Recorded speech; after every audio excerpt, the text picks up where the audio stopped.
What's up guys? Today I'm here to take you through a dip workout. When you do weighted dips too often, it can cause a lot of shoulder stress. I used to do dips pretty regularly as an assistance exercise after benching back when gyms were still open, and I quickly ran into issues with shoulder discomfort. So what I found was that instead of doing weighted dips, you can actually take an elastic resistance band and put it over the back of your neck, pin it against the dip bars, and then do banded dips. The reason why this is effective is because the band is essentially unloaded at the bottom of the range of motion, but you get a lot of loading on the triceps at the top of the range of motion. So in this manner, you're able to get a lot of the benefits of the weighted dip in terms of tricep development, but you can avoid a lot of the shoulder stress that normally occurs at the bottom of the range of motion while performing the weighted dip. Let me show you how I set this up. So I'm essentially going to take the band, put it as low on the back of my neck as I can get it. You want this to be comfortable. And then I'm gonna get my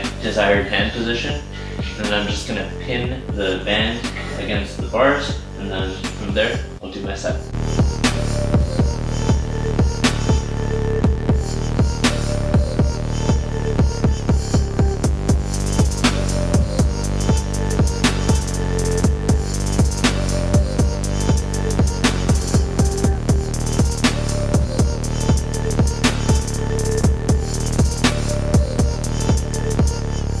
If you find that the band is cutting into your skin or is uncomfortable, you can take a shirt or a towel, you can fold it up and lie it across the back of your neck like this. I used to put a towel on the back of my neck like this when I would do this exercise in gyms, because you don't want to put the community bands directly on your skin because they're dirty. And also, if you have a hairy back of neck, it could be pulling out your hairs. So if you feel like it, you can put a towel or a shirt on the back of your neck and put the band over it. So.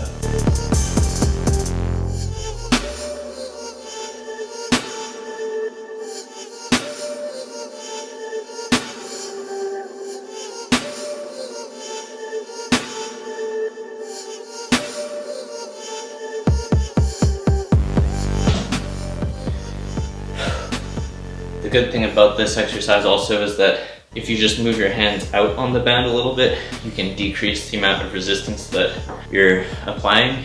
And if you bring the hands closer together, it's going to apply considerably more resistance. Go ahead and try this exercise out. I mentioned how you can switch out the weighted dip for this banded dip variation. I remember for a period of time I was just focusing entirely on my bench press training, and I used this banded dip as an assistance exercise. I didn't do any weighted dips for at least 3 months, and when I came back to the weighted dip, my weighted dip was the same or slightly higher. So don't think that by abandoning the weighted dip, you're gonna lose all your weighted dip strength. If your weighted dip is super high and you're like specializing in that and doing street lifting or something like that, then maybe it will go down. But I found that this banded dip can allow you to maintain most of your weighted dip strength and reduce a lot of the shoulder stress associated with heavy weighted dips at the bottom of the range of motion. Anyways, I hope that you found this video useful. Let me know down in the comments what you think about it. Have a good day.